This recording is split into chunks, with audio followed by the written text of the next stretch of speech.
básicamente era lo que nos iba a asegurar si la recta real estaba completa o no, es decir, si la recta real tenía huecos o no tenía huecos. Entonces, em, esto es clave, ¿no? ¿Cuál es el número más cercano a uno por izquierda? ¿Quién me puede decir?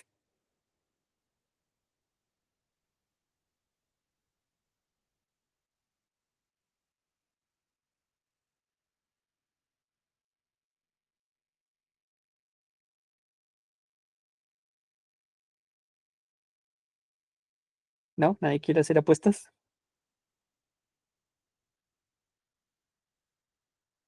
No, pues es que es infinitamente pequeña. ¿Cómo así infinitamente pequeño? O sea, se define mejor con la noción de límite. Entonces no se puede decir un número como tal, porque podría yo decir, por ejemplo, 0,99999 y así infinitamente. Infinitamente. Sí, No, porque cuando dices infinitamente nueves, eso ya se vuelve uno. bueno, sí, es buen punto. Pero pues ese es el hecho, ¿no? Siempre podemos encontrar un número que está más cerca de uno que el número que alguien dijo previamente. Siempre se puede hacer. ¿Listo? Ujú. Entonces, como eso se puede hacer, efectivamente la recta real es un espacio de Hausdorff. ¿Listo? La recta real es un espacio de Hausdorff. Después, nos pide que para que un conjunto sea una variedad, también tiene que ser segundamente contable.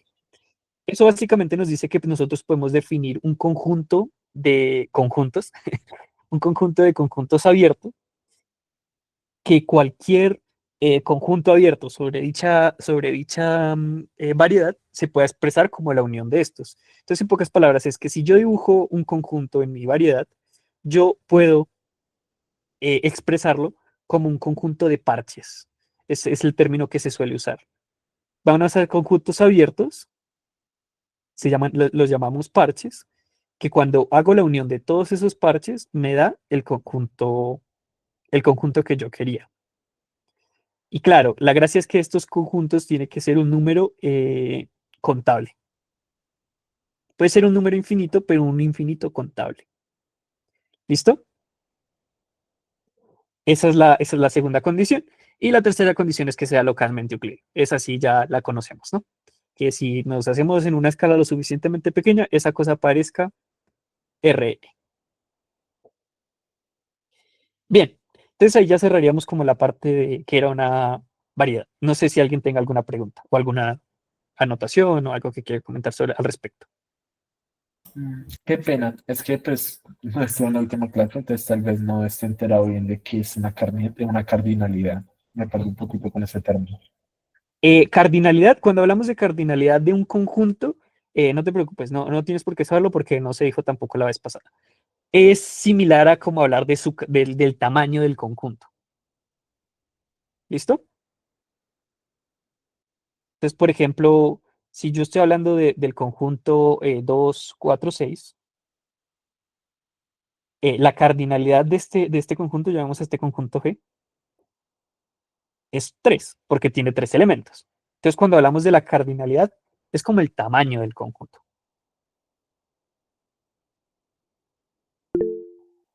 ¿Sí?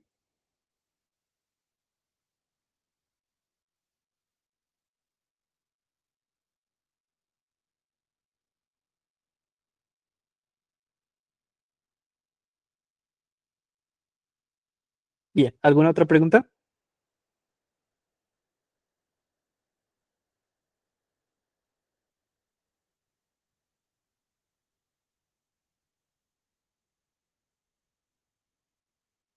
Vale.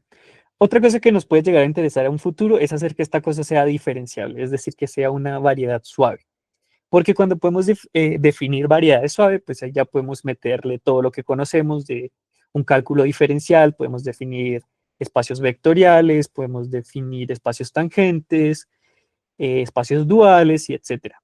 Que tarde o temprano tenemos que llegar a eso para poder, para poder expresar la física en su máximo esplendor en términos de variedades. ¿Listo? Pero bueno, ahí ya terminaría nuestra breve segmento, nuestra breve sección de topología. Y ahora ya empezaríamos con la carne del día de hoy, que habían quedado tres preguntas. Tres preguntas. Entonces, no sé. La idea es que sigamos la misma dinámica.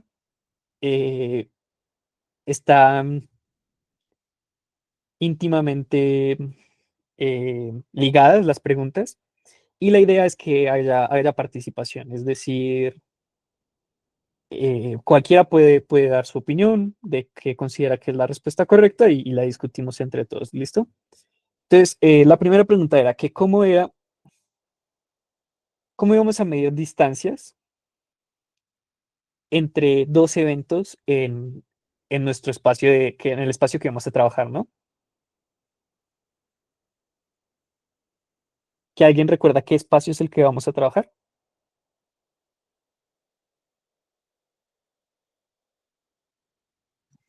Galileano.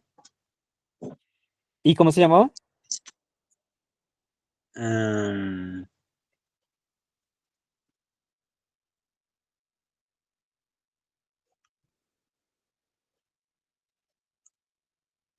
pues era de 4 dimensiones, ¿no? Exacto, o sea, recordemos, por si acaso.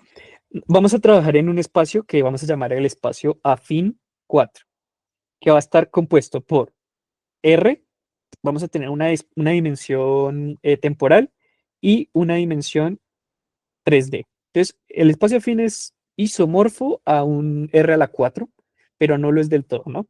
Entonces, teníamos que en este espacio afín vamos a tener una coordenada del tiempo que nos va a dar cuentas del tiempo universal, ¿no? El tiempo universal porque estamos en Galileo.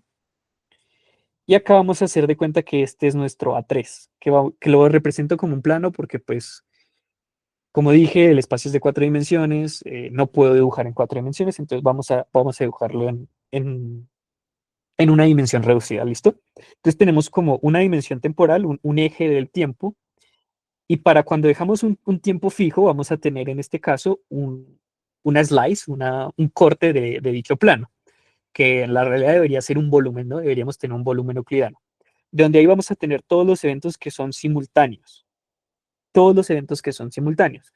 Ojo, todos los observadores inerciales están de acuerdo con ello, ¿listo? Si para mí dos eventos son simultáneos, para otra persona en un marco inercial, esos eventos también van a ser simultáneos, ¿vale? Entonces, nosotros habíamos dicho que habíamos definido dos formas de medio, entonces podríamos tener acá un evento A y acá un evento B. Hicimos que cuando están de este tipo, cuando no son simultáneos, la forma de medir distancias era la diferencia de sus tiempos, ¿no? Lo que medíamos era el intervalo de separación temporal que hay entre ellos, que estaba dado por la resta, ¿no? La resta era t de b menos a, y esto era lo que nos iba a importar, ¿no? Esta separación que hay entre nuestro t1 y nuestro t0. Esa era una forma de medir distancia. Y que la otra que nos importaba era cuando los eventos eran simultáneos y que para ello usábamos la métrica euclidiana,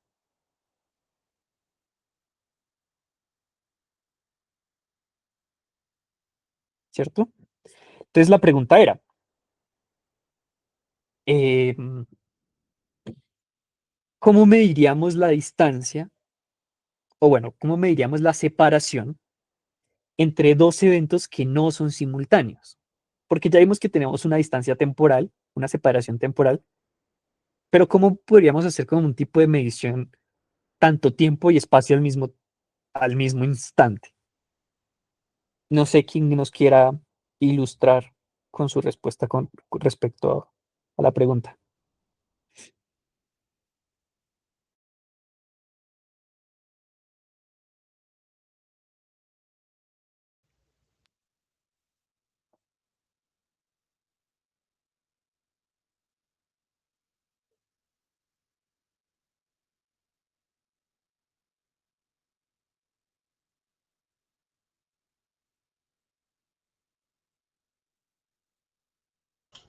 Te están escribiendo, Julián, por el chat.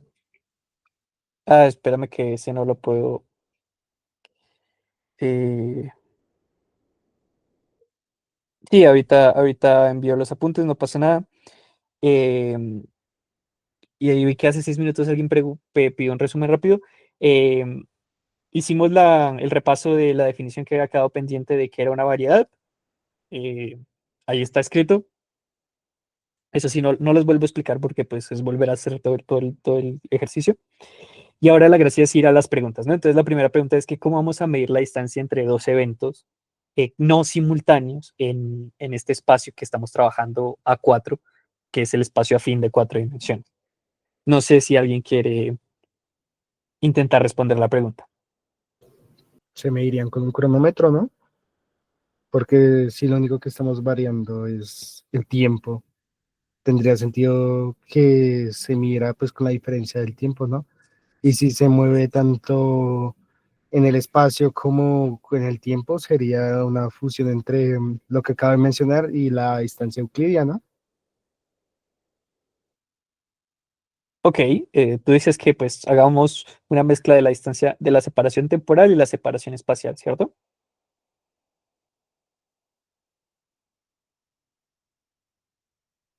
Bien.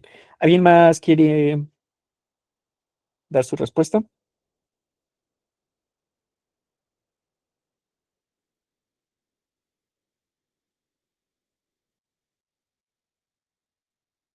Esto nos llevaría a un tipo de métrica espacio-tiempo, ¿no?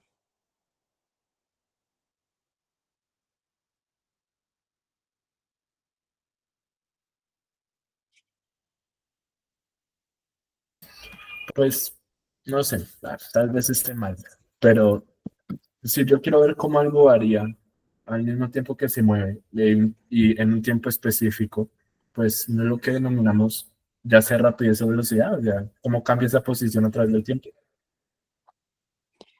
No, la pregunta es más a la siguiente. Piensen en este momento la casa de ustedes a esta hora, a las 18:35, y queremos medir la distancia desde ese instante de tiempo y ese punto espacial a, por ejemplo, la universidad mañana a las 10 de la mañana.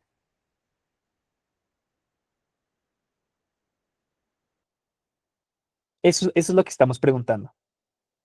¿Cómo expresaríamos esa distancia, esa distancia entre ambos eventos, que no son simultáneos?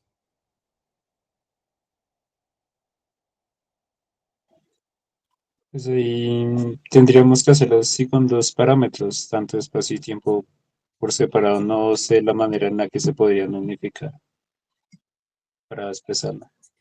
Bien, esta pregunta era un poco trampa, ¿no? Porque la respuesta es, eso es lo bueno, no lo hacemos.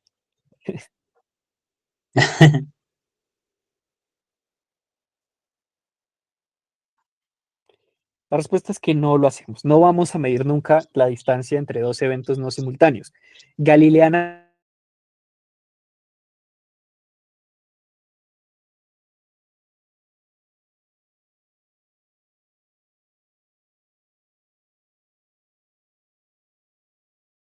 Einstein.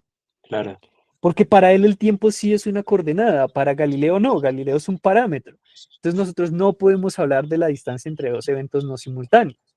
Galileanamente eso no tiene sentido. Entonces, como eso no tiene sentido, no podemos hacerlo. Y como no podemos hacerlo y no tiene sentido, eso responde a la segunda pregunta, ¿no? Porque ¿cuál era la segunda pregunta?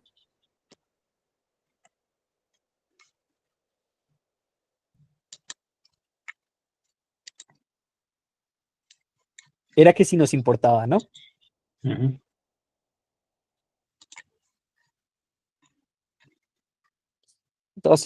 No, la respuesta es no, no, no, no nos importa.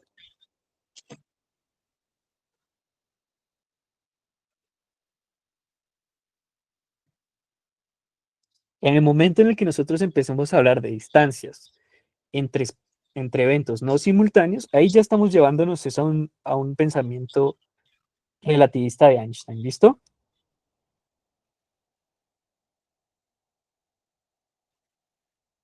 Entonces, para Galileo a nosotros solo nos va a importar la diferencia en el tiempo entre dos eventos, que nosotros podamos decir la separación temporal, y también nos va a importar la separación espacial, pero de eventos simultáneos, ¿listo? Entonces, este es no simultáneos y este es para eventos simultáneos. Porque como dije, cuando estamos en la misma coordenada temporal, estamos en un espacio euclídeo, entonces podemos medir con la norma euclídea. ¿Vale?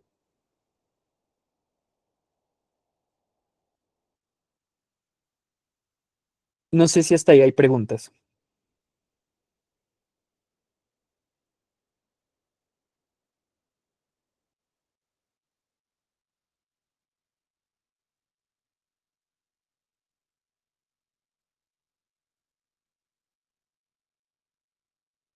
Bien, esto para todos aquellos que estén en el intersemestral de relatividad, se les hará conocido, ¿no? Esa parte de la métrica en el espacio-tiempo y por qué en Galileo no tiene sentido, pero con Einsteincito sí. Bien, listo. Si no hay preguntas, pasamos a la siguiente. ¿Qué es el grupo? Bueno, era una mezcla, ¿no? Yo escribí qué y cuál es el grupo de Galileo. No sé si alguien quiere ilustrarnos.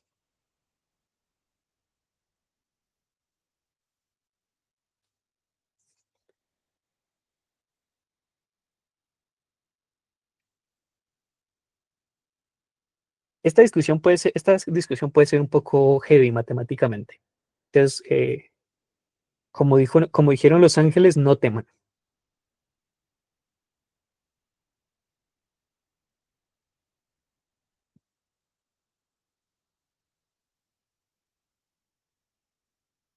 Bien, ¿nadie?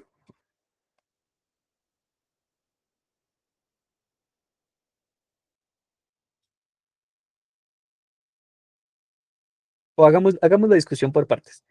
Primero, ¿qué es un grupo? ¿Quién sabe qué es un grupo?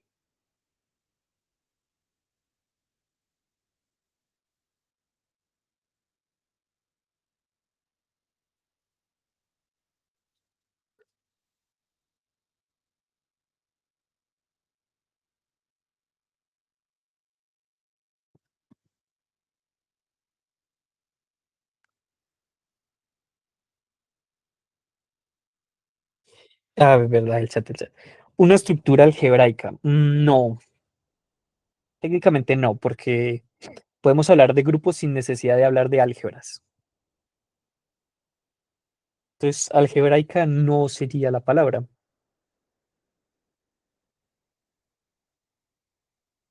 Un conjunto de elementos podría ser. Esa es la primera parte de la definición,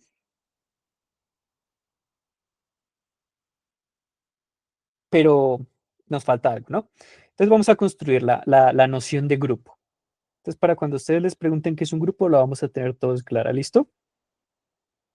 Entonces, bueno, ojo, esto de teoría de grupos es importante, o sea, vamos a ver lo mínimo y necesario para la física, ¿vale? No vamos a hacer un curso de teoría de grupos.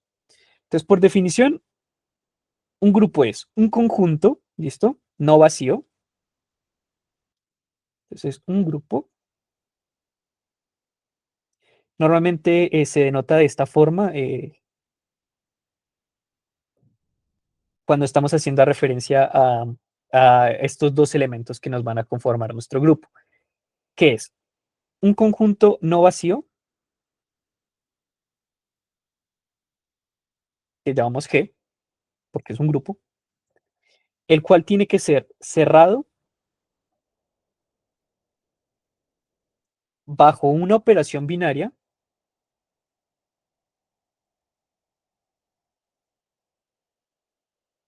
que llamamos acá en este caso asterisco.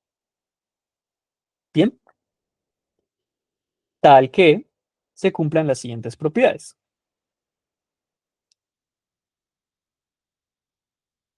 La primera es que para todo elemento A, B, C que pertenecen a G, A operado con B y después operar con C es lo mismo que A operado con B operado C primeramente. La segunda es que exista algún elemento que pertenezca a G, tal que para todo X que pertenece a G, E operado con X es exactamente lo mismo que X operado con E, y eso es igual a X. Y por último, o sea, fíjense, eso son solo 3 definiciones. Son 3, 4 axiomas que nos importan para que algo sea un grupo. Y es que para todo A que pertenezca a G, tiene que existir un A primado, ya vamos acá, tal que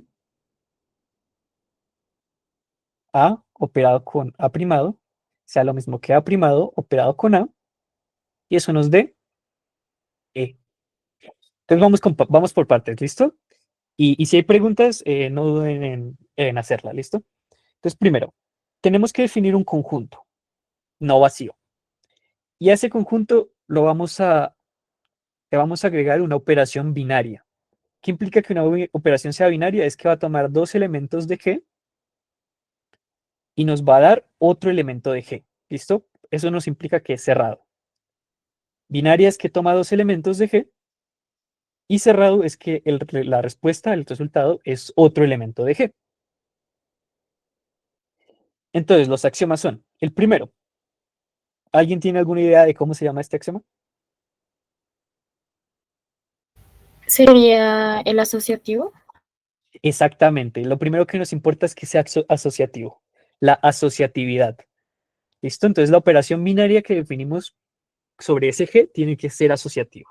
Eso es lo que nos va a importar. La segunda, ¿quién tiene alguna idea de cuál es la segunda? Es el término neutro, ¿no? Más concretamente, ¿cómo se suele llamar? La identidad. La identidad. Vamos a tener un elemento que no hace nada. La identidad. Y la tercera,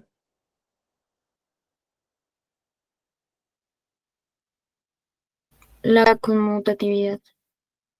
no.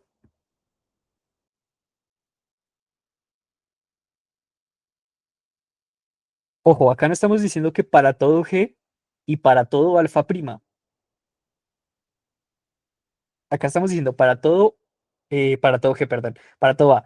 Acá estamos diciendo que para todo A existe un aprimado que cuando operemos A con aprimado nos dé la identidad. El inverso, efectivamente, David. Esta tercera es el inverso. Y listo. Ya con eso tenemos definido que es un grupo. Entonces, la pregunta sería, ¿un grupo tiene más propiedades que un espacio vectorial? O sea, ¿tiene más requerimientos un grupo que un espacio vectorial? No, no porque el espacio vectorial tiene 10, ¿no? ¿Y qué necesitamos para que algo sea un espacio vectorial, Andrés? Esas 3 más otras 7, pero no me acuerdo ahorita cuáles eran. No solo necesitamos un conjunto que va a ser nuestro espacio vectorial, necesitamos definirlo sobre un campo y necesitamos que exista la suma entre vectores y la multiplicación por escalar, ¿cierto? Y que una vez tengamos estas cuatro cositas, se combinen para cumplir 10 axiomas. Mientras que para un grupo, ¿qué necesitamos? El conjunto y la operación. Operación entre elementos de dicho conjunto, ¿vale? Entonces esa es una de las diferencias. ¿Qué necesitamos acá que no necesariamente se necesita en los espacios vectoriales?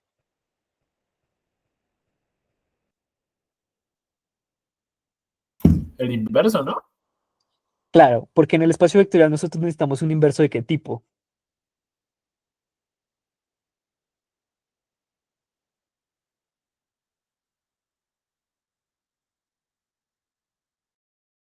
El aditivo, ¿no? En un espacio vectorial tenemos que garantizar que exista el inverso aditivo. Pero acá no necesitamos el inverso aditivo, sino el inverso de la operación que se define. Esta operación puede ser cualquier operación. ¿Listo? Entonces no sé si alguien quiere dar un ejemplo de un grupo.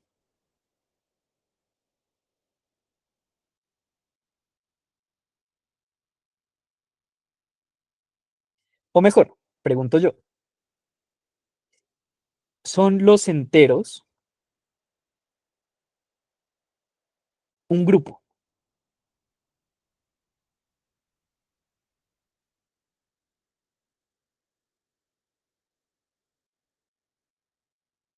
Sí, ¿Por qué?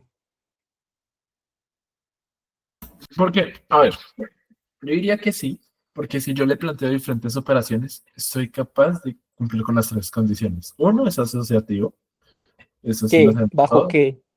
bajo la condición de que, por ejemplo, en la suma, en la multiplicación normal, en la Déjame, multiplicación, déjame detenerte ahí, ¿no? Déjame ujú, detenerte ahí. Era una pregunta trampa, ¿no? ¿por Yo qué? no puedo, yo no puedo dar un conjunto cualquiera y preguntar si es un grupo, porque para que algo sea un grupo necesito que sea un conjunto con una operación binaria. Entonces, si yo no defino cuál va a ser mi operación binaria, no voy a poder tener un grupo. Entonces, ahí era la pregunta trampa. Mm, Ahora sí, mm, como tú estabas diciendo, si tenemos los enteros bajo la suma, ¿es un grupo o no es un grupo? mm, sí, ¿Dices que sí, sí? sí, yo diría que sí. Tiene la identidad, tiene el Sabemos inverso, que es asociativo, ¿cierto que sí? ¿Cuál es la identidad de este grupo? el cero, El cero. ¿Y cuál es el inverso de cada elemento? el negativo de sí mismo. El negativo de sí mismo, exactamente. Entonces, los enteros bajo la suma son un grupo. Los naturales bajo la suma son un grupo.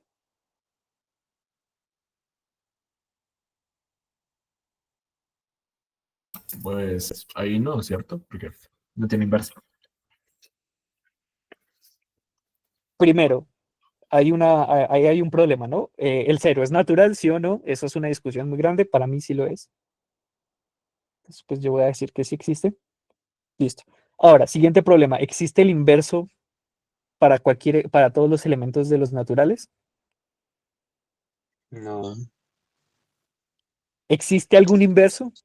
Sería la pregunta real, ¿no? Porque efectivamente cualquier número negativo no pertenece a los naturales. Entonces, el único elemento que tiene inverso es el cero, porque la identidad es el inverso de sí mismo. Entonces, efectivamente, acá ponemos grupo, sí, y este grupont, no.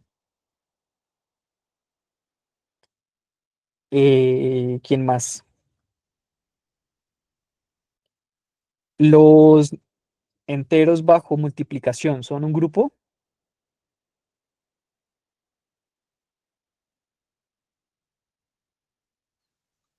Mm, no. ¿Por qué no? ¿Cuál no cumplen? Digamos, por ejemplo, si yo quisiera decir el inverso de 5 sería un quinto, pero un quinto ya no es un entero, es un racional. Correcto. Entonces, si bien tenemos la identidad que sería uno, ¿no? Para la multiplicación, no existe un inverso.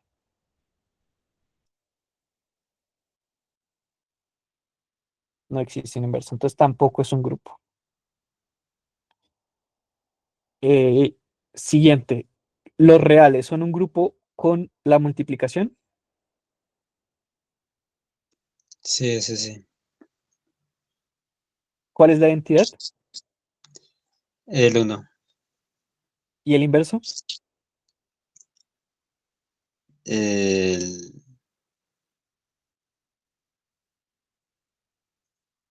Digamos, el elemento A. ¿Cuál es el inverso? El inverso de A. uno sobre A. Correcto. Entonces, grupo. Los reales bajo la suma.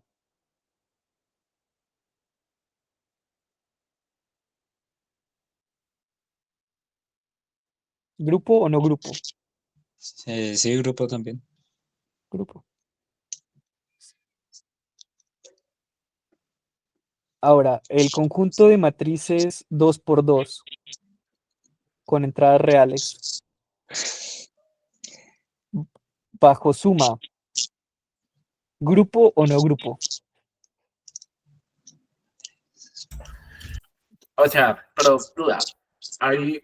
No, sí, sería un grupo. O sea, si tengo en cuenta que todas las matrices son cuadradas, es un grupo, ¿no? Sí, yo estoy definiendo 2 por 2. Ah, sí, sí, es un grupo. ¿Seguro, segurísimo? Tiene la identidad, ¿Cuál es la identidad? pues cero. Literal, cero. La matriz La cero. matriz de ceros, ¿cierto? ¿Y cuáles son los inversos? Las matrices negativas de la matriz adyacente. ¿Cierto? Multiplicar por menos la original. Entonces también es un grupo. Las matrices 2 por 2 con entradas reales bajo multiplicación usual.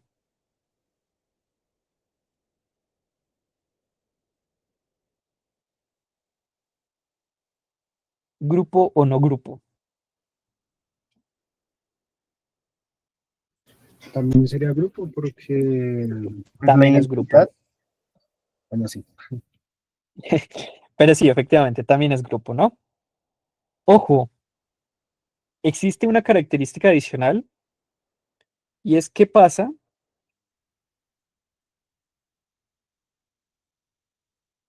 si A operado con B es lo mismo que B operado con A para todo A y B. Si eso pasa, el grupo se llama un grupo abeliano. ¿Y esta relación cuál es? Eso sí es conmutatividad, ¿no? Correcto, eso sí es que sea conmutativo. Entonces, cuando, ojo, no necesitamos que sea conmutativo bajo nuestra operación definida, pero si lo es, se le llama abeliano, ¿listo?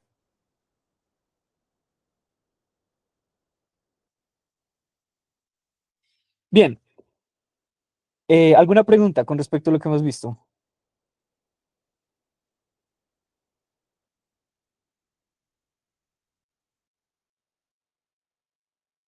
No, de momento todo claro.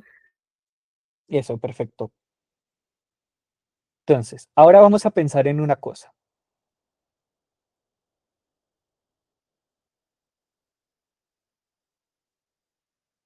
Pensemos en el grupo de rotaciones del espacio euclídeo. Se le llama O3, ¿listo?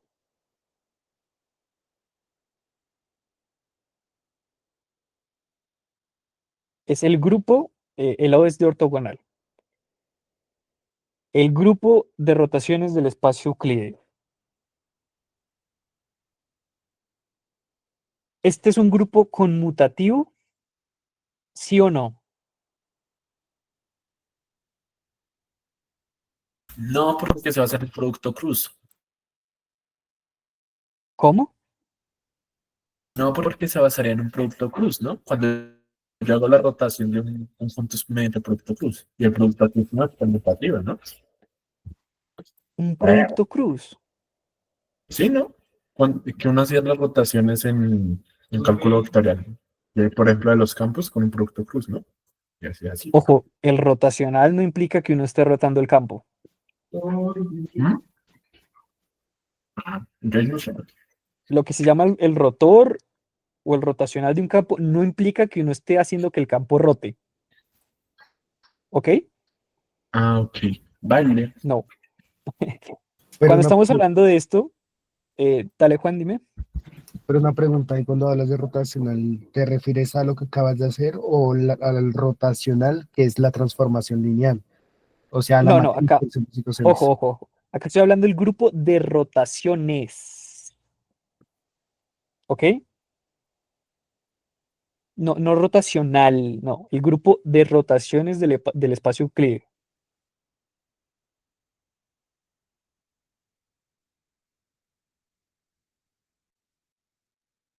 Entonces, mi pregunta es que dibujar esto va a ser complicado. Hagamos de cuenta que Esto es un libro. ¿Sí?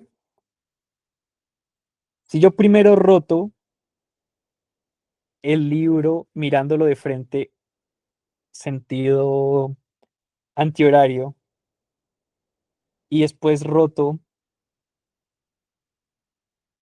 mirando el libro.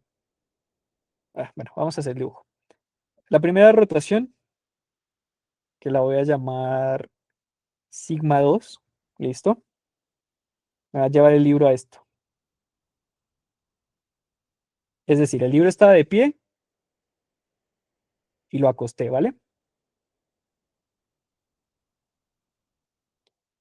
Y después voy a hacer una rotación en sigma 3. Que entonces voy a hacer que ahora el libro esté de pie, con la cara hacia arriba. ¿Vale? Si yo cambio el orden de las rotaciones, ¿me da lo mismo? Es decir, si yo primero roto con sigma 3 y después roto con sigma 2, ¿me da lo mismo que si primero sigma 2 y después sigma 3? No, No, ¿Por qué no?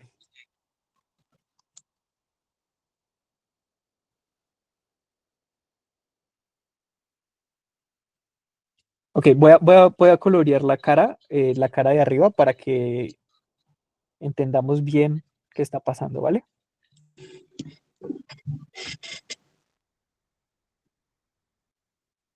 Una pregunta acá, digamos, si quisiera primero no, pero la formulo bien. ¿Es posible llevar del estado 1 al estado 3 sin pasar por el estado 2?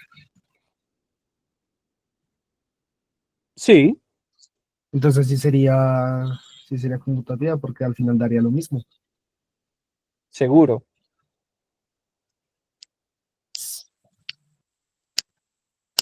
Sí, no, el libro queda diferente. El libro va a quedar diferente. Si no, o sea, si no me creen mis dibujitos, porque pues entiendo que sea difícil de creerle a estos mamarrachos, háganlo al frente de ustedes. O sea, cojan un libro si pueden. Primero, rótenlo de una forma, después hagan la segunda rotación y después intercambien el orden de las rotaciones y verán que no van a llegar al mismo punto.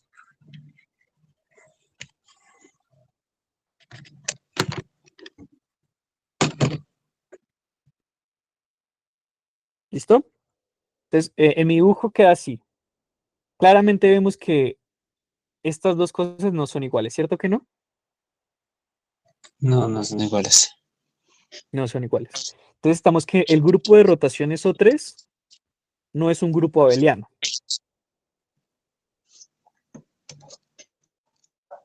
Ah, bien. Algo que me causó curiosidad que se mencionó.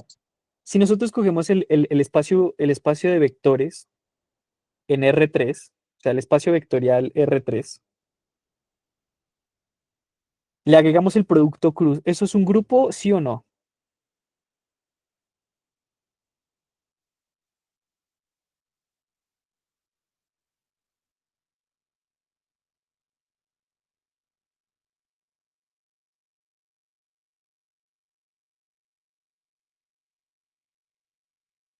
No, ¿Por qué no, Andrés? que producto cruz no es asociativo. Perdón, no es conmutativo, es.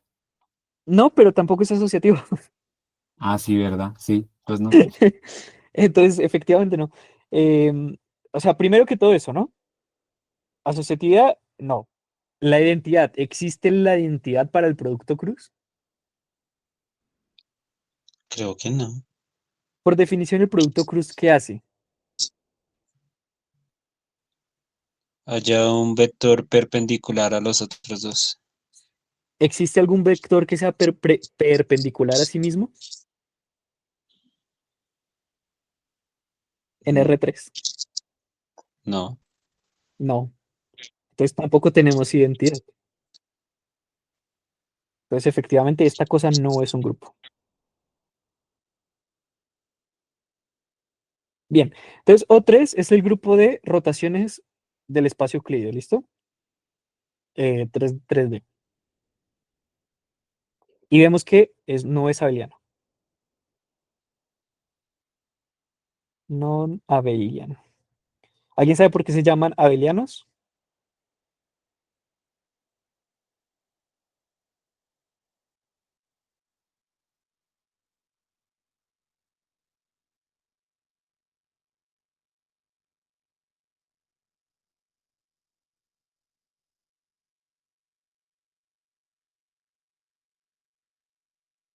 ¿No? ¿Nadie tiene idea?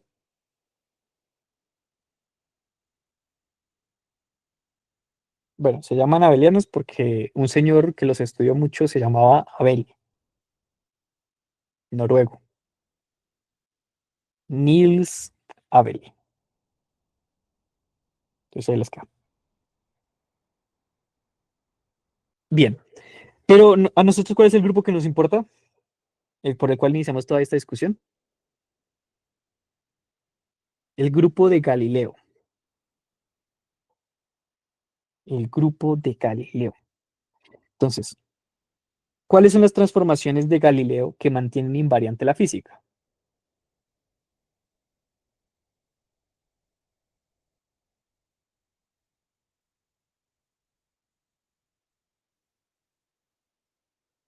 ¿Quién tiene alguna idea?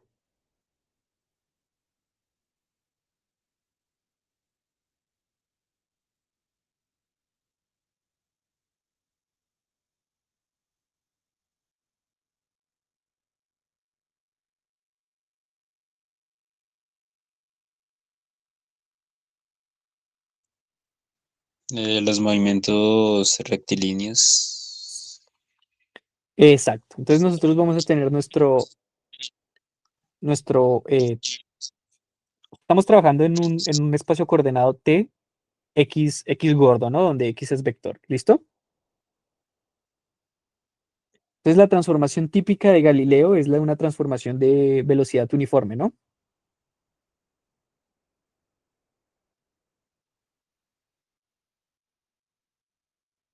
Movimiento uniforme, ¿cierto? Movimiento uniforme con velocidad constante. Bueno, eso implica que es uniforme, entonces sería solo movimiento uniforme. Esa la vamos a llamar G1, ¿listo?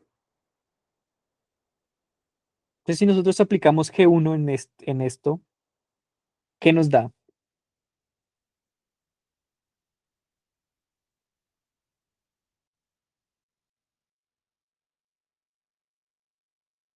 Disculpa, ¿puedes repetir? Sí, tenemos nuestras coordenadas, o sea, tenemos nuestras coordenadas X, T y X gordo. Si nosotros hacemos una transformación de Galileo, una transformación, en este caso de movimiento uniforme, ¿qué nos da? ¿Cuál es el resultado?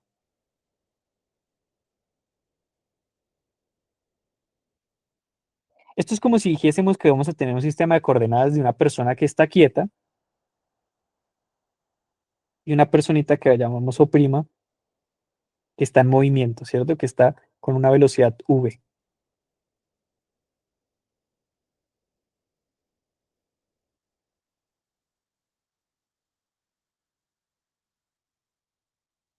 Que tanto el tiempo como sus coordenadas varían Pero en, ¿cómo? ¿Cómo varían? en función de G1. O sea, sí, o sea, si digamos, si se mueve a 5 kilómetros por hora, pues todas sus posiciones varían o sea, tenemos que agregarle esos 5 kilómetros si queremos mirar cómo cambia su estado con respecto al no inercial, al que nos está Ambos, moviendo. ambos son inerciales, ¿no? Ambos son inerciales, ojo con eso. El tiempo, ¿ambos coinciden en el tiempo, sí o no? Sí, Sí, ¿cierto? En las posiciones, ¿coinciden o no coinciden? no. ¿Cuál es la diferencia de una posición de O con respecto a O primado?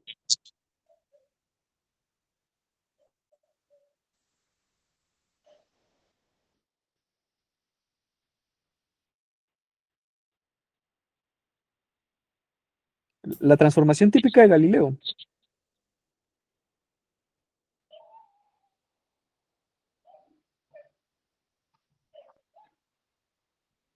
O sea, la distancia no sería la magnitud de Euclidia.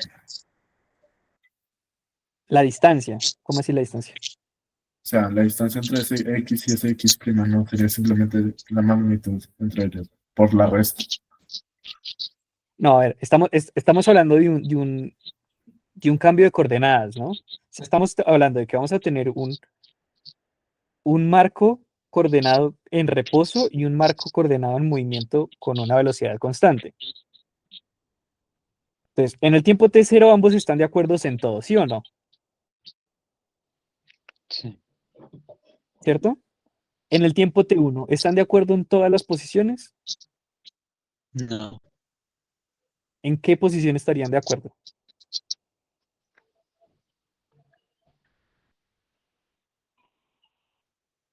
En ninguna, Eh, ¿cierto? Si yo a esta persona le digo x igual a 3, es distinto si a esta persona le digo x igual a 3. Para ellos es distinto, ¿cierto? Entonces, ¿cuál es la transformación que me lleva de un marco al otro?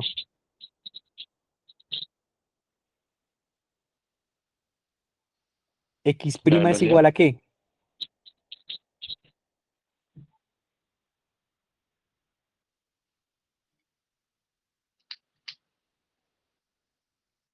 Pues X' tuvo un cambio que ese cambio eh, es gracias a la velocidad que tiene. Hay cambio O de sea, posición.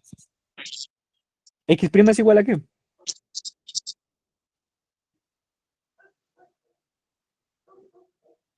A velocidad por tiempo. No, a X más velocidad por tiempo, Ah, bueno, sí, sí, sí. ¿cierto? Porque Ajá, solo velocidad por tiempo es el origen de X'. claro. ¿Listo? Bien, claro, acá estamos hablando de que X', que T va a ser un número real y que X gordo es X gordo y V son ¿qué cosa?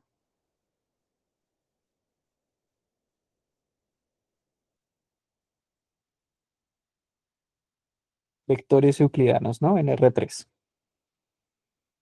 Esta es la transformación típica de Galileo, ¿no? La que uno ve en física 1.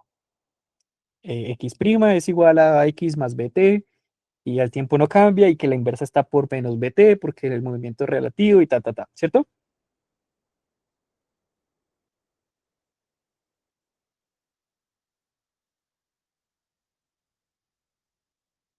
Cierto. Bien. ¿Qué otra, qué otra transformación podemos hacer? Una traslación. ¿Listo? Vamos a hacer una traslación del origen.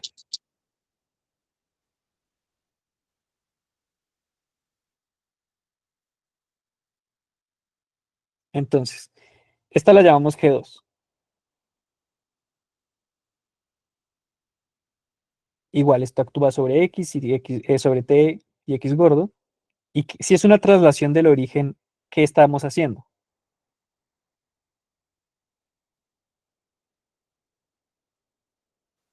Cambiando el sistema de referencia. No, sí, todas estas transformaciones nos van a cambiar el sistema de referencia. ¿Pero de qué forma?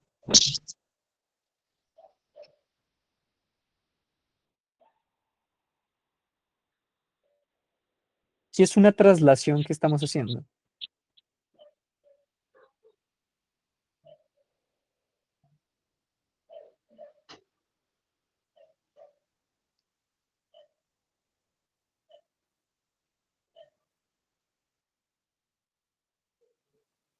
Cambiando la posición.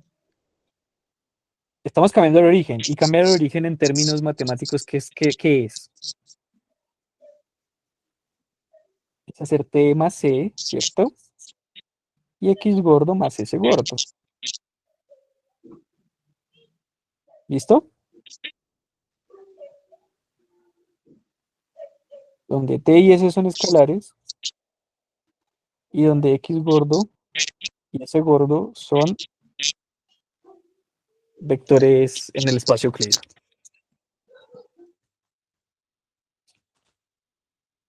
Sí, eso es una traslación del origen.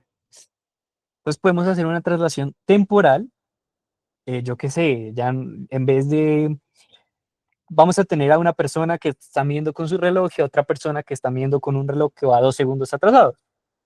Si ambos me dan una coordenada de un evento, pues yo sé que puedo pasar de la coordenada de uno a la coordenada del otro si conozco la diferencia entre sus relojes, ¿no? Si esta persona tiene el reloj 1 minuto adelantado, pues sé que la coordenada que esa persona me dé, le resto 1 minuto para saber cómo es para el que tiene el reloj sincronizado, ¿no?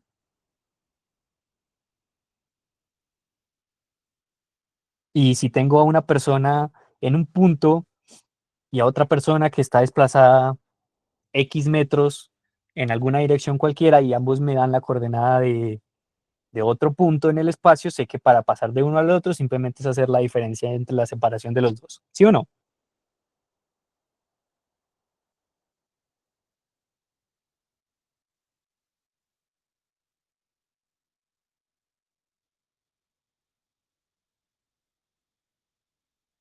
Hasta ahí, preguntas.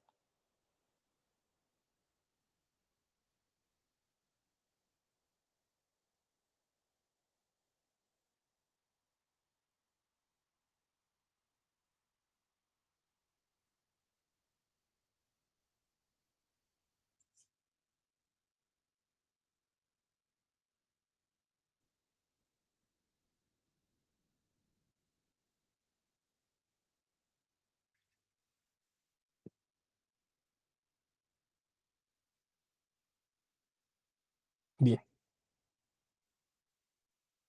Y la última que nos importa es una rotación, ¿listo?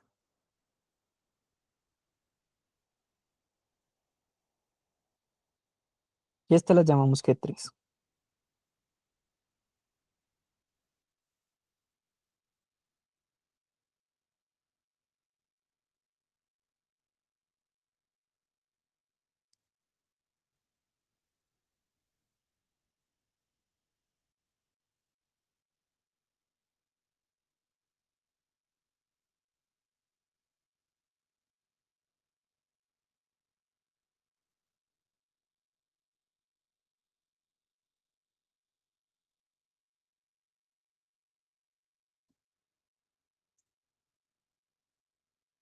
Bien. em, Estas tres transformaciones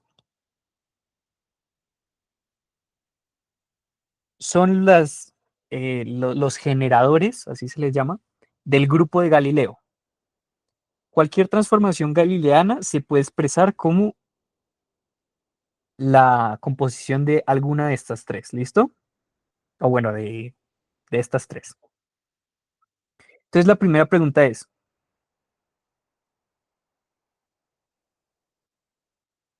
las transformaciones uniformes, si vemos las transformaciones de movimiento uniforme, ¿estas generan un grupo por sí solitas?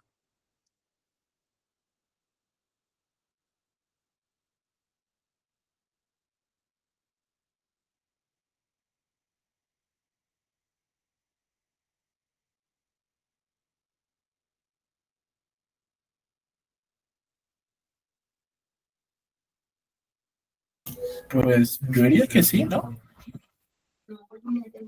¿Es asociativa? Sí. ¿Por qué? O sea, si yo cojo, o sea, por ejemplo, la de movimiento uniforme, que es la de Bueno, no, que vamos por partes. Pregunta, ¿cuál es la operación?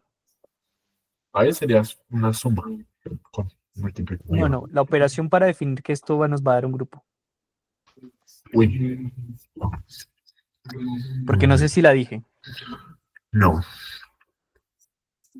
Va a ser la composición, ¿listo? Va a ser la composición de transformaciones.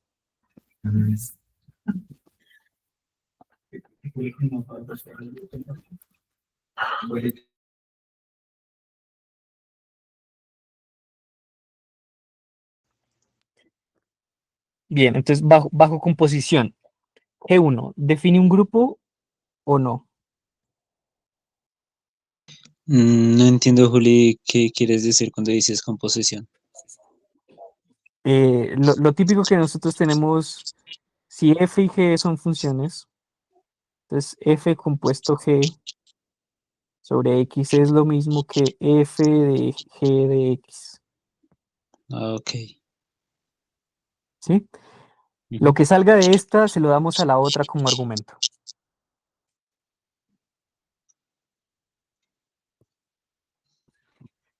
Composición de funciones. En este caso, composición de transformaciones, que pues también son funciones. Entonces, supongamos, vamos a obtener G1, que cuando actúa sobre T y X gordo, nos va a dar T, X más B por T. ¿Listo? Vamos a tener un G2,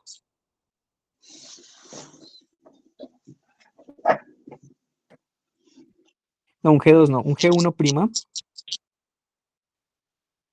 que cuando actúe nos va a dar X más B' por T. ¿Listo? Y un G1, 2, que cuando actúe nos va a dar, bueno, no, esta llamémoslo prima, esta llamémoslo doble prima, G más T. ¿Listo? Entonces, primera pregunta, ¿la composición de estas tres funciones es asociativa? Para que se cumpla el 1, ¿no? El primero. Bueno, no, primero hagamos la clausura. Si yo hago G1 compuesto G1', eso también va a pertenecer al grupo, también va a ser una transformación del mismo tipo, ¿sí o no?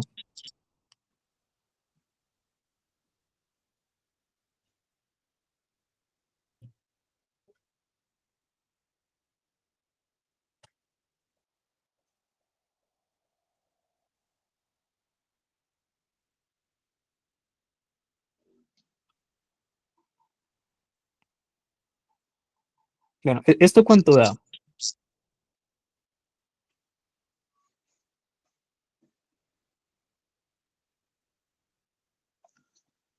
G de G prima.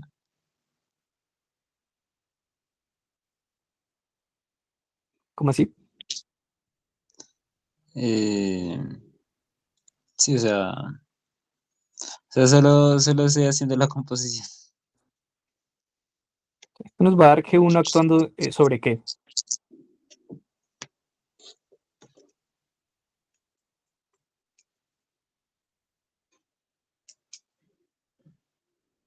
Sobre G prima, ¿no? No, sobre T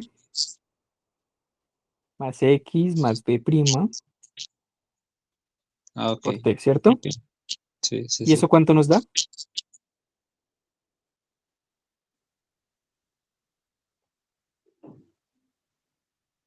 Pues nos seguiría dando T, coma, X, T, coma, X, o sea, todo el X más B' más T más otro B' más T. Sí, que también lo escribió David en el chat, ¿cierto? Bien. Pregunta, ¿esto de acá sigue siendo una transformación de tipo G1? Sí. Ve, o sea, no sé, ¿a qué te refieres que si es del tipo G1? Acá definimos el tipo de las transformaciones tipo G1. Ah, ok. Sí. ¿Por qué sí? O sea, al final va a cumplir con los mismos elementos en ambos parámetros. Pues la suma me da lo mismo, ¿no? Claro, porque nosotros podríamos acá definir B' más B, ¿cierto? Por T. Y si a esta suma de dos vectores que nos da,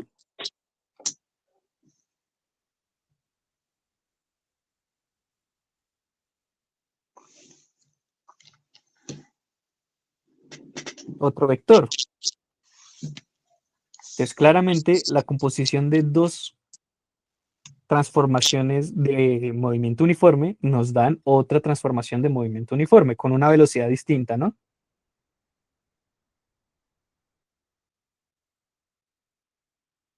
¿Y esta fórmula de acá cuál es? La fórmula de adición de velocidades de Galileo. Pero bien, eso no nos importa ahora mismo. Pero ahí ya llegamos a eso. Entonces, listo. Ya vimos que efectivamente esta cosa va a ser cerrada. La segunda parte sería comprobar si es asociativo. Spoiler, lo es. La siguiente sería la identidad. ¿Cuál es la identidad?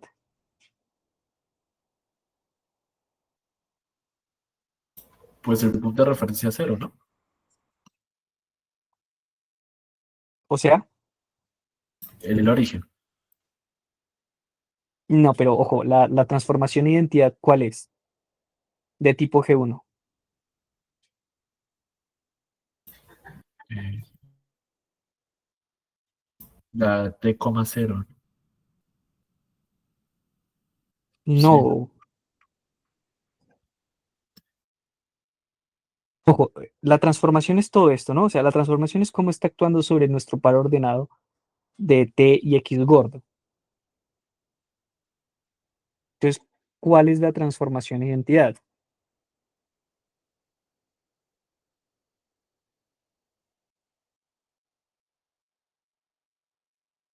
O sea, si G1E, supra E la vamos a llamar, para decir que es la identidad, transforma esto en T más T,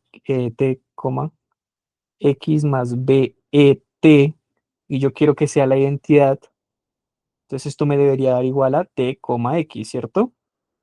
Eso pasa si, solo si qué. Eh, T sub 0. ¿Qué cosa? Si T es inicial T sub 0 o T es igual a 0. Yo necesito esto para todos los momentos porque es una transformación de identidad. Ok.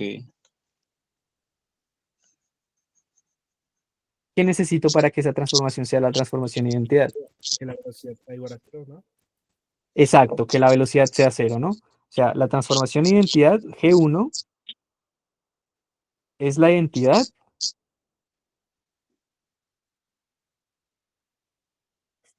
cuando la velocidad es cero, lo cual es lógico, ¿no? Porque estamos diciendo que estamos haciendo una transformación de movimiento uniforme y la persona no se está moviendo, pues ¿en dónde va a estar? En el mismo lado siempre. Entonces esa es la transformación de identidad. ¿Cuál sería la inversa?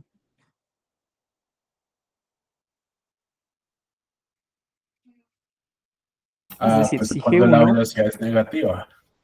exactamente, ¿cierto? Porque si G1 nos da T de X más BT, y nosotros ya vimos que al hacer la composición de funciones, sí, de transformaciones, nos da las sumas de velocidades. Si la siguiente transformación tiene la velocidad negativa, es decir, menos b, ¿cuál va a ser el resultado?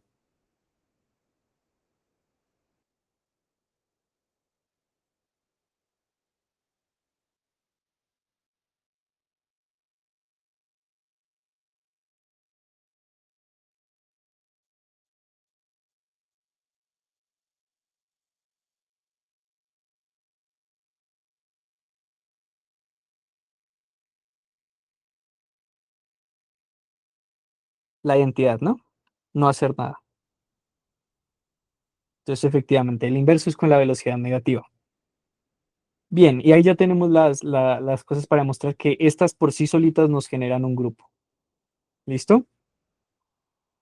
Bajo traslación temporal y espacial, ¿cuál es la identidad?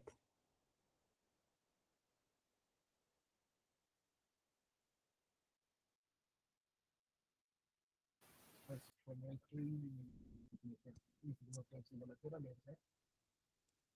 Te escucho como si estuvieses en el otro cuarto. em, que ese Ahí, mejor. y, que ese y el signo peso sean iguales a cero, ¿no? No, no es el signo pesos, es una S gorda. Pero sí, efectivamente, que S y que S gordo sean ceros. ¿Listo? Esa nos daría la identidad para G2. ¿Y cuál sería la inversa? Pues con ese y ese gordo negativo, ¿verdad? Correcto, correcto. Y por último, para la rotación, ¿cuál es la identidad? Cuando G es igual a 1, A uno no, porque ojo que G tiene que ser un miembro de O3. Entonces, es la identidad cuando G es la identidad de su grupo, es decir, la matriz que no rota, ¿sí? La rotación nula.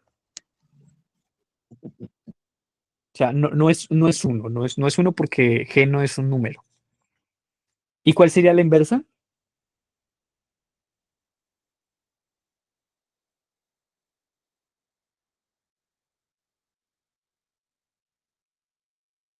Cuando me vuelva la rotación anterior, ¿no? Sí, o sea, la inversa de G, ¿no? Porque Sí, G es parte de un grupo. Y como G es parte de un grupo, podemos asegurar de que G tiene inversa. sí. ¿Listo? Entonces, como tal, el grupo de Galileo, una transformación cualquiera del grupo de Galileo se puede expresar como una composición de una G1 con una G2 con una G3. ¿Listo? Entonces, la misión de ustedes es demostrar eso, es demostrar que la composición de esas tres funciones nos dan un grupo. ¿Vale? Porque si no se ponen, lo escriben y lo hacen, no les va a quedar claro el por qué. Entonces, esa será como tareita de ustedes. Yo sé que es un grupo, ¿listo? O sea, eso sí lo vamos a tomar como verdad. Es un grupo. Es el grupo general lineal, ¿vale? Pero es bueno que lo hagan. Es bueno que muestren que la composición de las tres funciones nos da una función, de las tres transformaciones, digo, nos da una transformación y que todo ese conjunto de transformaciones definen un grupo. Ahora, pregunta, vamos a hablar de los generadores. ¿Cuántas posibles, cuántos generadores tenemos para el movimiento uniforme?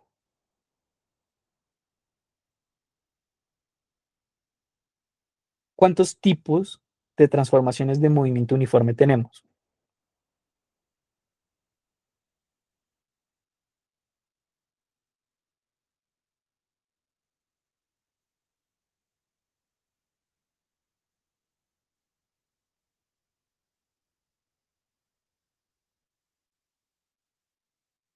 Es decir, así como sabemos que existe una base vectorial, es decir, que podemos expresar cualquier elemento, cualquier vector como una combinación lineal de esas bases, también existe un conjunto de transformaciones no base, sino que se les llama generadora, ¿listo? Que uno puede expresar cualquier transformación de ese grupo como una composición o una combinación de estas otras transformaciones. Entonces, ¿cuál sería el grupo generador o cuáles serían los generadores del grupo G1?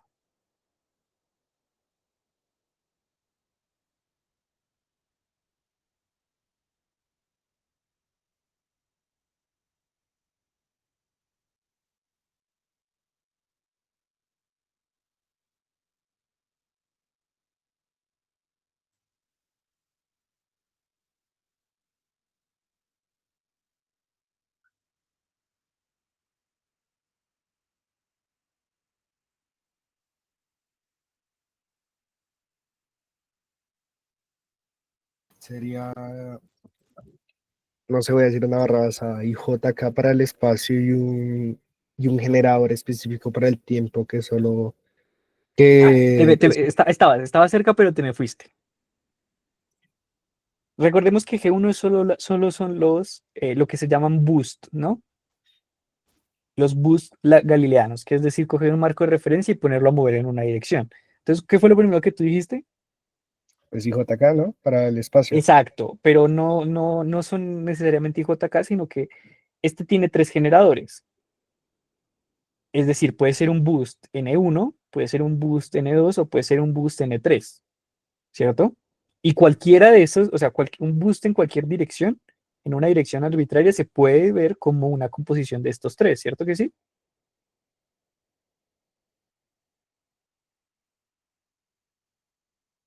Porque cualquier vector B se puede expresar como una combinación lineal de IJK o de E1, E2, E3.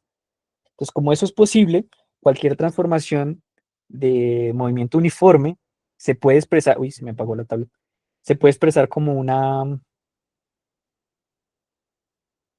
composición de esas tres.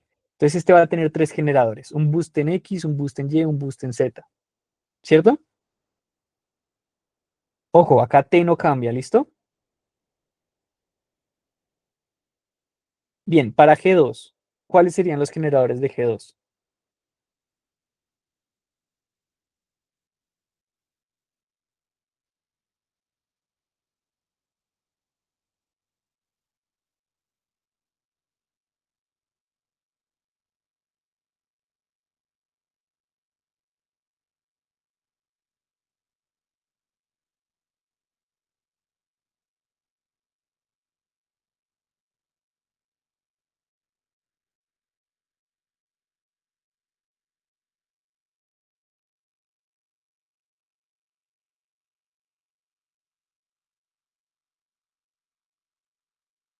¿Alguien? Ahí sería T y S. ¿Cómo? Discúlpame. Sería T y S. Solo son S. Pero entonces vamos a tener una S, es una T, esta es una, este es un generador. ¿Y cuántos generadores nos daría esta S gorda?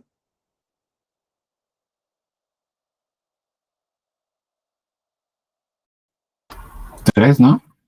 3, exacto, Andrés. ¿Por qué 3, Andrés? Porque son 3 las coordenadas espaciales. Exacto, y cualquier movimiento en 3D se puede expresar como una combinación lineal de X, Y, Z, ¿cierto que sí? Sí. Exacto. Entonces, como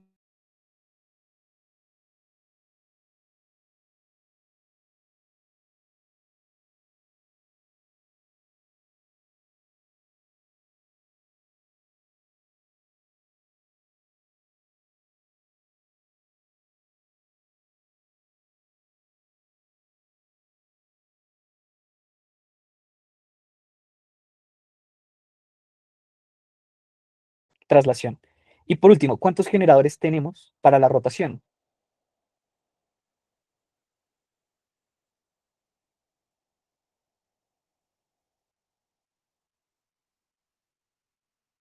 Son los mismos generadores de O3, ¿no?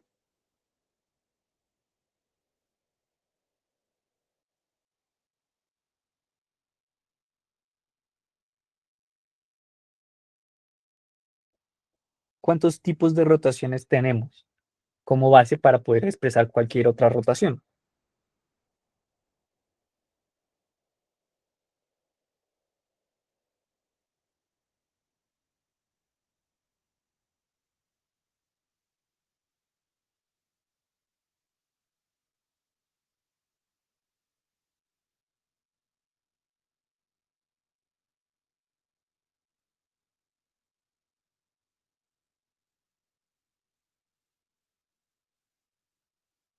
¿Alguna idea?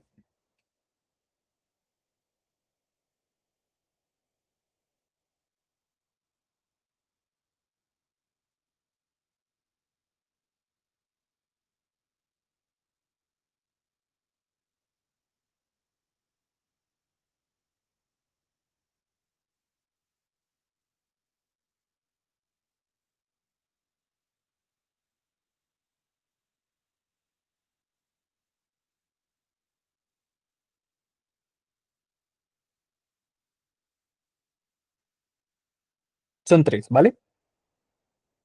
Porque podemos hacer una rotación a lo largo del eje en el plano XY, una rotación en el plano XZ y una rotación en el plano ZY, ¿no?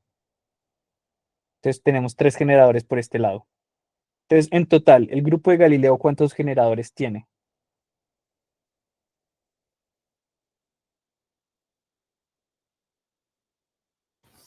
¿no? Los de posición. 11. Son 3, 4 y 3. Ah, sí. O sea, 11. ¿seguro? 10. Exactamente, Andrés, son 10. Ay, 4 y 3 son 7, 7 y 3 son 10. me confundí. Tranquilo, tranquila, no pasa nada. Requerimiento número 1 de ser físico, no saber sumar. Entonces, la dimensión del grupo de Galileo, ¿listo? Es 10. Entonces, cuando hablamos de la dimensión de un grupo, es el número de generadores que tiene. Spoiler, el grupo O3, ¿qué dimensión tiene?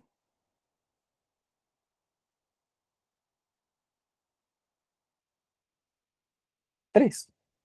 Por eso es O3.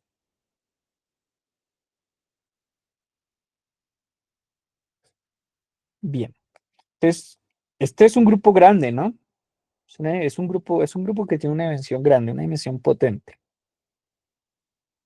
¿Y qué tiene de especial dicho grupo? ¿Qué creen que tiene de especial dicho grupo?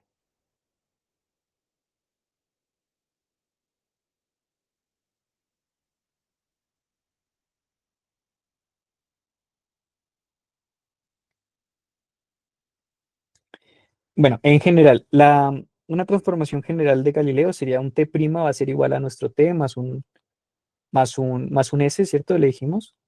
Y X gordo va a ser lo mismo que G, donde G es una transformación del grupo O3, más un B por T, más un S gordo. ¿Listo? Acá estamos haciendo la combinación de las tres, que ya dije, la idea es que demuestren que eso es un grupo. Entonces, ahora sí nos vamos un poquito a la dinámica.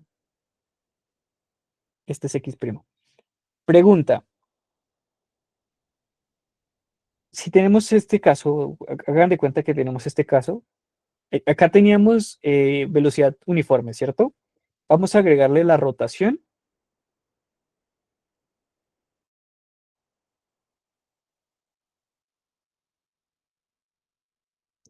Bueno, no puede ser hacia allá, sino que tendría que ser como hacia allá, porque si la hago hacia arriba estaría diciendo que tiene una componente temporal y no es verdad. Y vamos a hacerle una traslación en el tiempo. Bien, para que tenga como las tres transformaciones a la vez. Y vamos a hacer que se mueva hacia allá.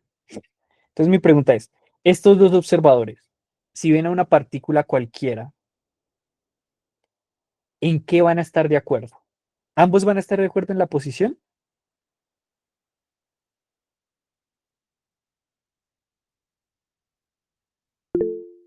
No, no van a estar de acuerdo en la posición. ¿Van a estar de acuerdo cuando la vieron? Sí. Recuerda que hicimos una traslación de tiempo, ¿no, Andrés? Antes no. Ojo, según Galileo, si un evento es simultáneo aquí, también es simultáneo acá, ¿vale? Eso es lo que nos dice Galileo, que los eventos son simultáneos, no necesariamente que el tiempo siempre es el mismo, Ok, ¿listo? Porque sí. como digo, si yo estoy midiendo con un reloj que está atrasado, pues no vamos a estar de acuerdo tú y yo de cuándo sucedió algo, pero si vamos dos eventos al mismo tiempo, para mí también, ¿listo? Eso es lo que hace que algo, esta es la relatividad galileana, ¿vale? Entonces tampoco están de acuerdo en el tiempo. ¿Están de acuerdo en las velocidades de la partícula?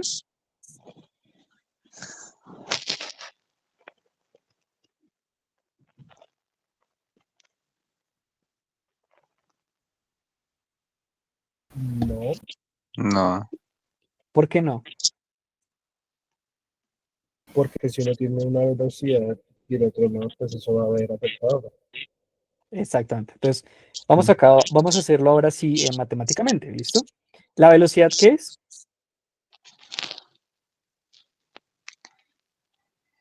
Distancia sobre tiempo. La derivada de la posición con respecto al tiempo, ¿no? Sí. Aunque pues trabajando en un uniforme. Bueno, sí, también. No, porque, ojo, el que está en movimiento uniforme es el marco de referencia, no las partículas. Nosotros Ah, podemos estar hablando de una partícula que no esté en movimiento rectilíneo uniforme. ok, ok. Ah, bueno, antes de hacer eso, ¿no? Acá claramente se ve, ¿no? dt prima es lo mismo que dt, ¿cierto? Porque esa es una constante. Entonces, ambos están de acuerdo en que los relojes, los intervalos de tiempo van igual de rápido, ¿cierto? Sí. Ahora, dx prima con respecto a dt, ¿cuánto da?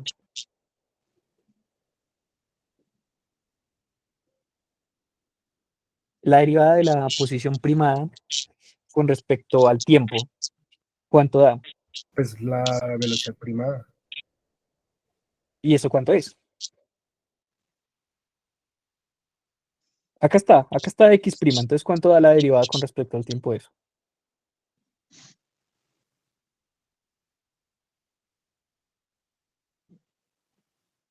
Pues eso mismo, ¿no? ¿Cuánto da la derivada de esto con respecto al tiempo? Solo B. ¿Seguros?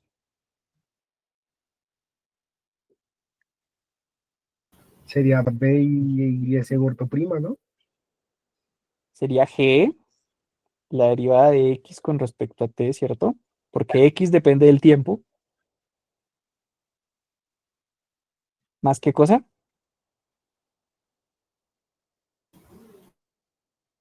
Más b, ¿no? Porque b es constante. Sí. Entonces, ¿qué tenemos acá? Cuando no estamos haciendo una rotación,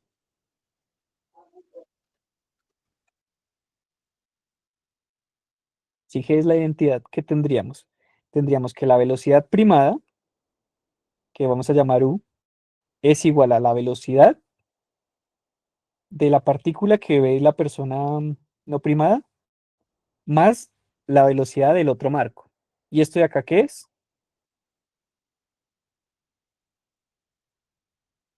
Muy bien, la suma de velocidades de Galileo, ¿cierto? Él nos está diciendo, si yo en un marco de referencia quietecito marco una velocidad, en el otro marco de referencia voy a ver la velocidad de la partícula más la velocidad a la que me muevo, ¿cierto?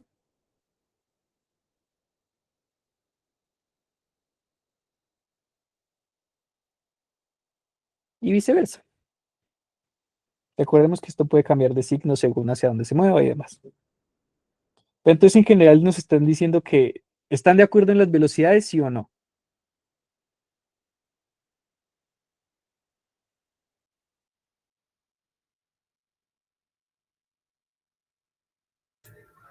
No, No, no van a estar de acuerdo en las velocidades.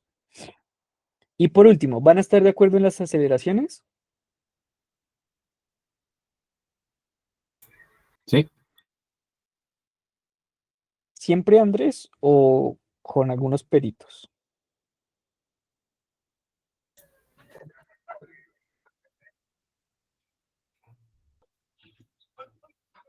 Uy, Bien, ese estamos sí de me acuerdo que, corchas. Yo creería que tranquilo, en este caso sí, pero y no, no me acuerdo si en otros. tranquilo Andrés. Teníamos esto, ¿cierto? Esta es la velocidad. Si la volvemos a derivar, nos va a dar la aceleración. Pero entonces, ¿qué pasa? Que cuando estamos haciendo una rotación del marco de referencia, pues claramente no vamos a estar de acuerdo en la aceleración como vector, ¿cierto? Porque si yo tengo mi marco de referencia, este de acá,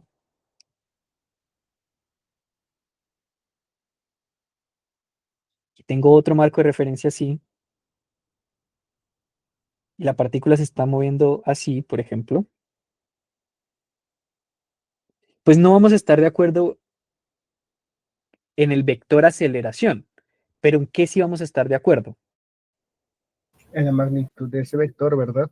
En la magnitud de dicho vector, exacto, porque nosotros sabemos que la magnitud de un vector, acá vamos a llamarlo este A primado, es igual a la magnitud de G por A. Pero ¿qué pasa con esto? Que la magnitud, G, ¿qué es? Es una rotación, ¿cierto? ¿Las rotaciones cambian la distancia?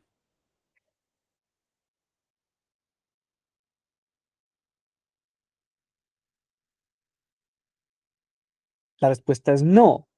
El grupo O es el grupo de isometrías del espacio euclídeo con origen fijo, entonces no cambian la distancia. Y como no cambian la distancia, ambos observadores vamos a estar de acuerdo en la magnitud de la aceleración. ¿Y por qué eso es importante? ¿Por qué importa que todos estemos de acuerdo? Bueno, todos no, que todos los marcos de referencia inerciales estemos de acuerdo con la magnitud de la aceleración.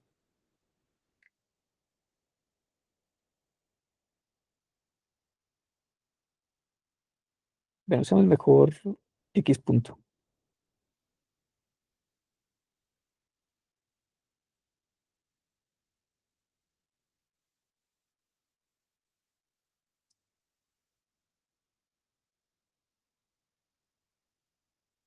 ¿Por qué importa que todos estemos de acuerdo en la magnitud de la aceleración?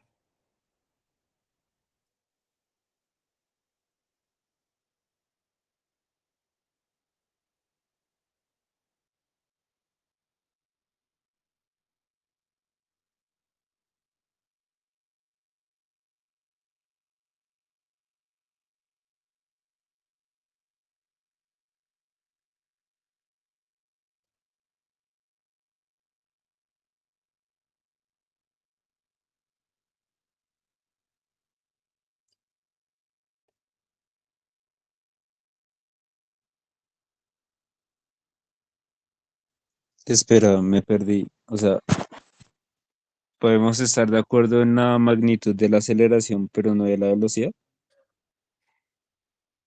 Sí, claro. En la velocidad no vamos a estar de acuerdo, pero en la aceleración sí.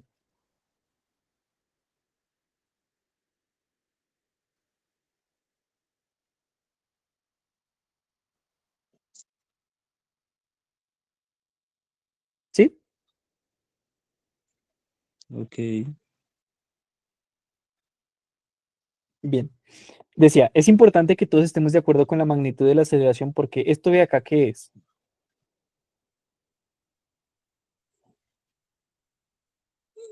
Pesos.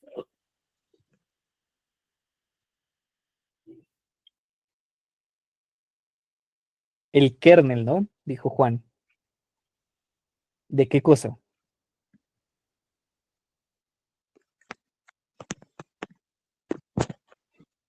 Esta es la base de la mecánica de Newton, ¿no?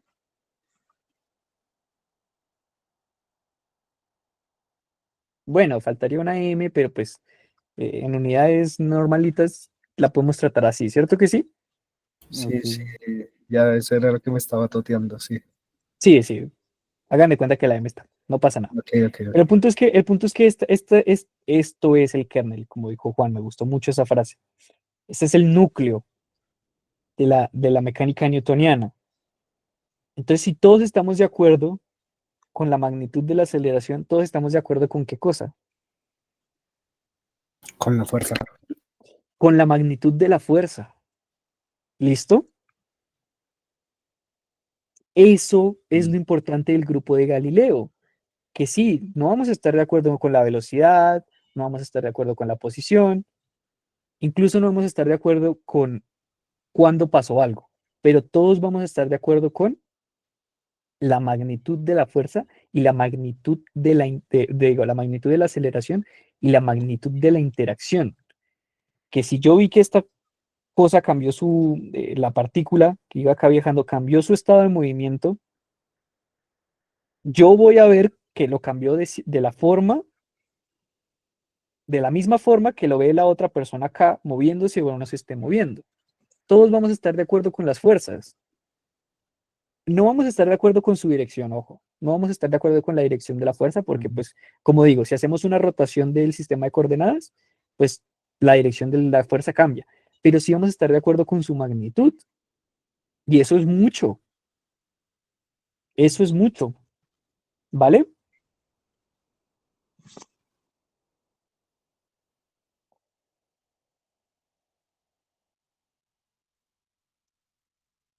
Preguntas.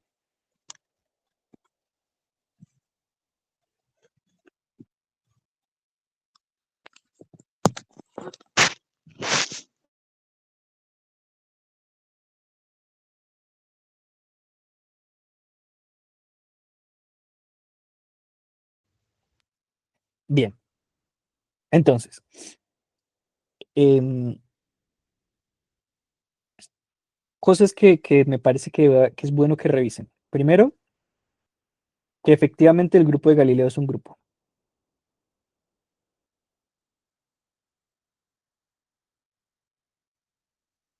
Segundo, que el grupo de Galileo define isometrías.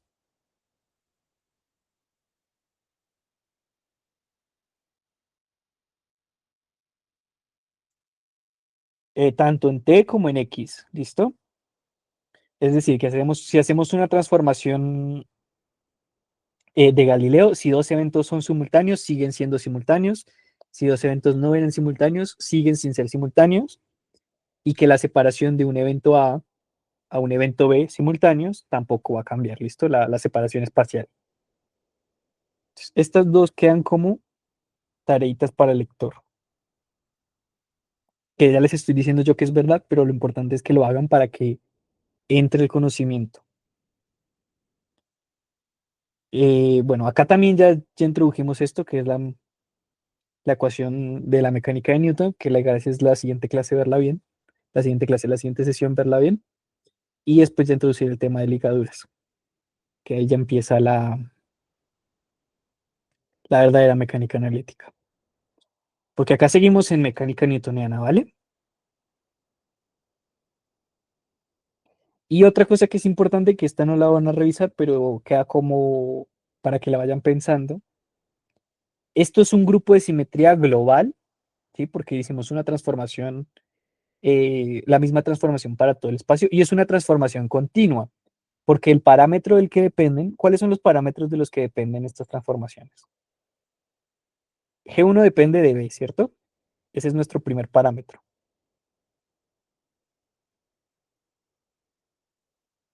Las traslaciones dependen de un parámetro y un parámetro S escalar y un parámetro S vector.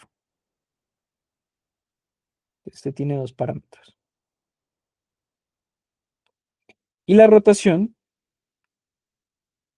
tiene la dependencia del plano, ¿sí? Porque depende del plano al que estemos rotando y el ángulo. Entonces ahí también vamos a tener dos parámetros. Pero en general a uno solo le suele importar el parámetro del ángulo, porque el otro lo ve más como propio de la rotación hablar. Entonces, como esos parámetros ¿esos parámetros son continuos, discretos? ¿De qué tipo son esos parámetros? Si yo tengo B y le sumo un epsilon a P, donde epsilon es un número muy, muy, muy, muy, muy pequeño, ¿sigue siendo un B válido?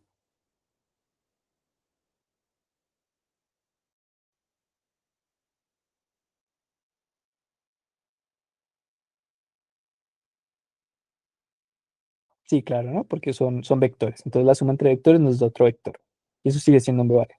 Entonces, como estos grupos son grupos de simetría globales y continuos, nos van a definir cantidades de conservación.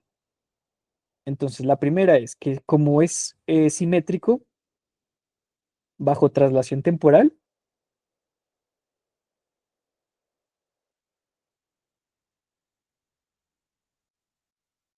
se nos va a conservar la energía. Como es simétrico, bueno, como no, cuando es simétrico, más concretamente,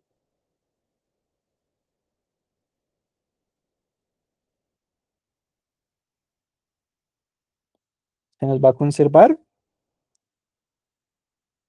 el momentum. Y cuando es simétrico bajo rotación,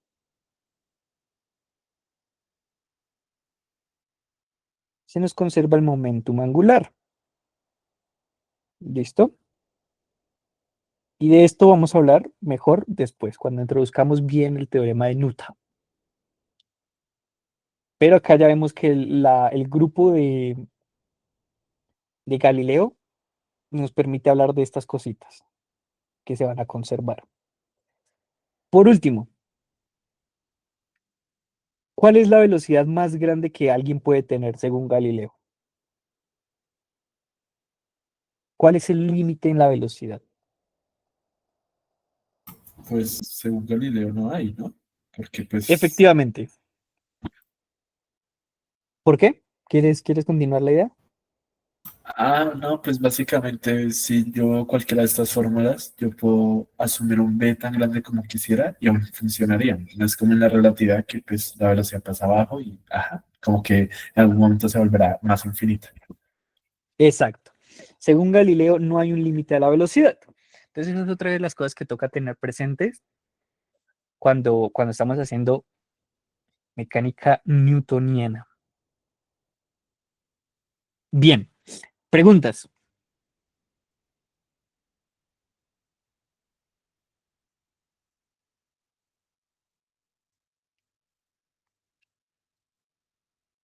Me perdí un momentico, perdona, ¿qué era lo de DEDPDL? Ah, claro, que como el grupo de Galileo nos define simetrías, nos define grupos, nos definen simetrías globales continuas, según el teorema de Nuta, que eso lo vamos a ver después. O sea, esto solo es un cosito para tener en cuenta a futuro, que nos dice que si existe una simetría global continua, ¿sí? Una simetría global continua, va a haber algo que se conserva.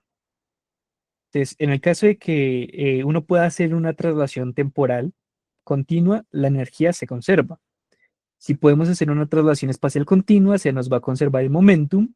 Y si podemos hacer una rotación continua, se nos va a conservar el momentum angular.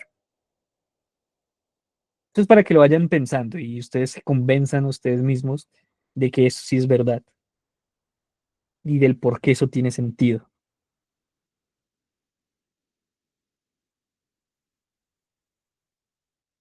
Bien, si no hay más preguntas, ya acabaríamos por hoy.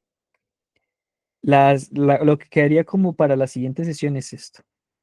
En la siguiente sesión no haremos una ronda de preguntas porque no hay como preguntas clave. La idea es que la siguiente ya terminemos Newton formalmente y empecemos con ligaduras.